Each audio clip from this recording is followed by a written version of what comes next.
Sinong nagsisinungaling? Judgment Gun!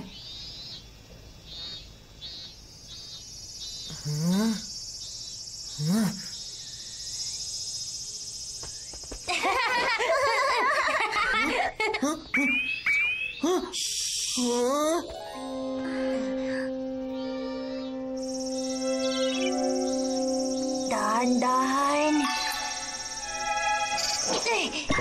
Nahuli natin!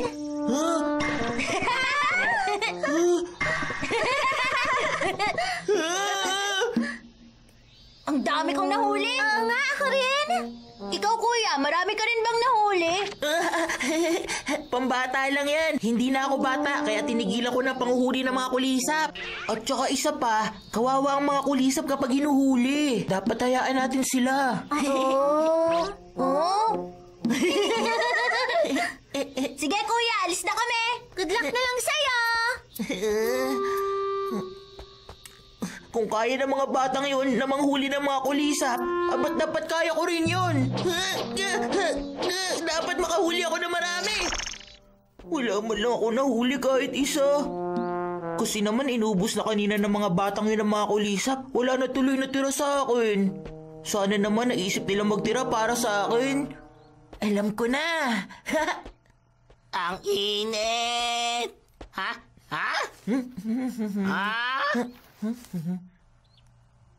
Okay na to. Ano ba yung ginagawa mo? Gusto mong malaman? Siyempre naman gusto ko. Pugad ng kulisap. Pupunta doon ang mga kulisap at doon din sila magpaparami. Kaya magkakaroon na ng walang katapusang supply ng kulisap. Bakit, Doraemon?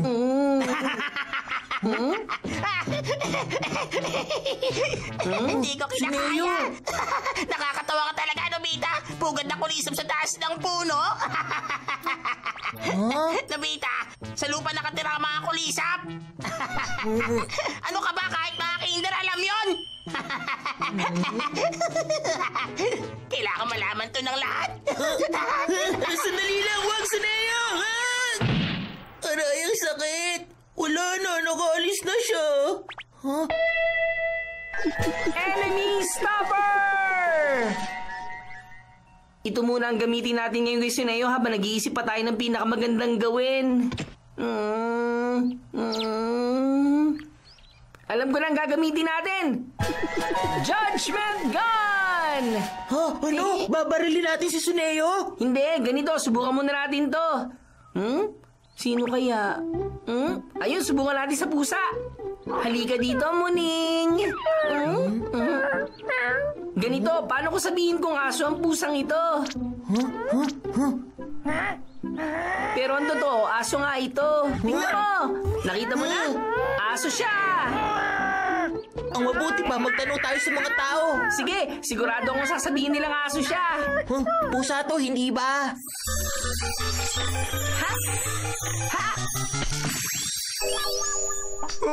Bakit mo tinatawag na pusa ang aso? Paanong? Pusa to, hindi po ba? Ano ba sinasabi mo dyan? Hindi mo ba alam ang pagkakaiba ng pusa sa aso? Kung ganon, aso ka, hindi pusa. Okay. Pusa yun!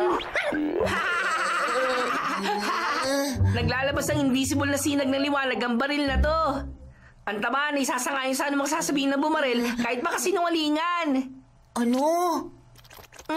Pagalawin na uli siya. Tayo na. Shizuka!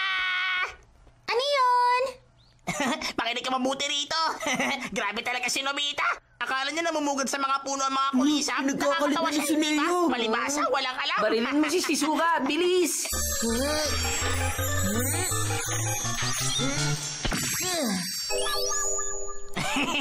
Bakit mo yun pinagtatawanan? Sa mga puno naman talaga namumugad ang mga kulisap. Ha? Suneo, alam yun kahit na mga nasa kindergarten pa lang. Nagpapatawa ka ba? Hindi. Paano nangyari yun? Hindi naman tama yun eh. Sa ilalim ng lupa nananatili ang mga batang kulisap sa mga ugat ng puno hanggang lumaki sila pagkatapos ng ilang taon. Pag malaki na sila, gumagapang sila palabas para mabuhay sa ibabaw ng lupa. Barilin mo si Giant, bilis. Suneo!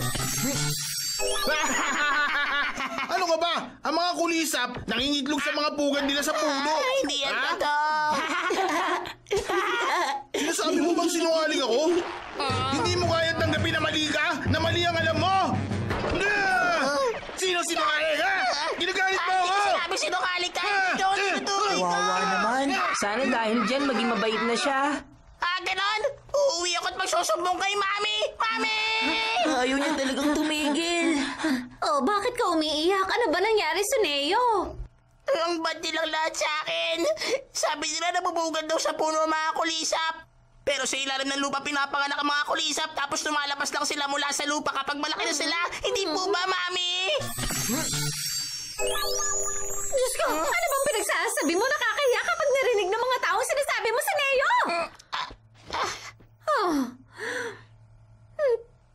Okay, makinig ka mabuti. Ang Mama Cricket at Papa Cricket ay gumagawa ng pugad sa mga puno tapos doon nangingitlog. Pagkatapos doon, naghahalinhinan sina Mama Cricket at Papa Cricket sa paglimlim sa mga itlog. Anong sabi niyo, Mami? Magdamag silang nagbabantay, umulan man o umaraw. Paano nangyayari to? Ha? Alam ko na! Kayong may kagagawa nito! Umamin na kayong dalawa! Anong sinasabi mo? Hindi ka namin maintindihan. Na kayong magkaila! Yung tungkol sa mga kulisap! Kaila! Kala mo kasi sa ilalim ng lupa galing ang mga kulisap. Kasalanan mo to, Nobita! Pinagmukha mo kung hindi ko alam yon! Suneo, alam mo na ba? Usong-uso pala ngayon yung ginagawang pet ang mga kulisap. Tama yon. Sinasama sila sa pamamasyal. At hindi lang yun, nagsasalita pa sila. Tigilan niyo na ako! Bahala ka kung ayaw mong maniwala.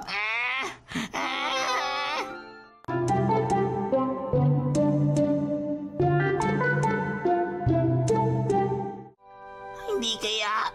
Dahil sa sobrang init kaya ang weird ng mga tao ngayon? Hindi.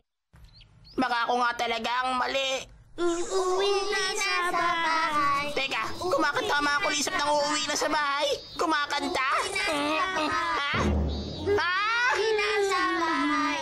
Di Kisugi! Bakit? Naririnig mo, Suneo? Hindi pa nga lang lahat marunong kumanta ng ganito. Ang mga kulisap! Sa bahay. Uuwi na sa bahay. Kumakanta! Bahay. Wow, ang gagaling nilang kumanta. Tignan mo, marunong na lumipad ng alaga kong Crisel. Ang galing na, no? Nakakatuwa. Nagsasalita ang kulisap! Hindi ba? Suneo ang pangalan niya. Ano, Suneo? Paano nangyayari to? Ano na ba talaga ang paniniwalaan ko ngayon?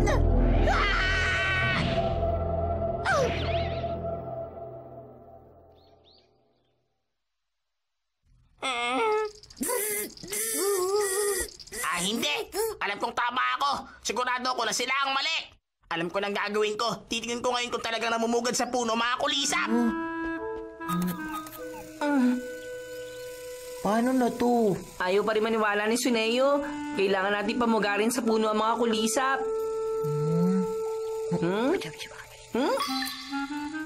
Okay, sige. Barilin ng mga kulisap.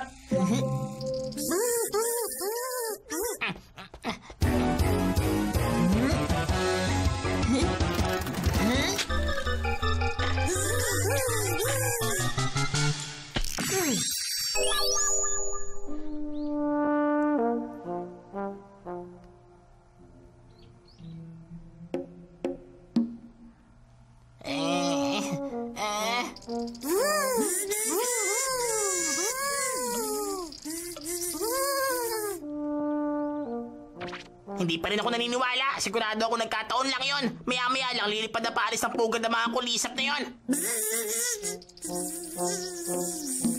Ha? Ano nangyayari?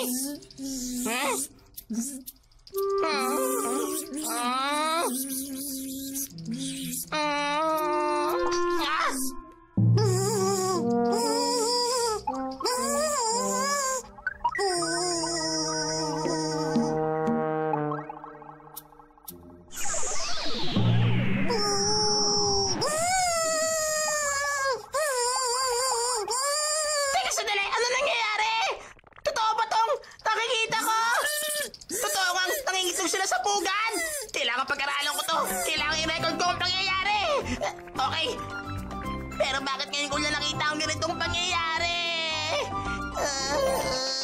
Ang siya makakita ng baby crickets! July 31, isa na mga baby cricket. Nagdala ng mga pagkain sina Mama Cricket at Papa Cricket. Hindi tumitigil sa paghuni ng mga baby cricket.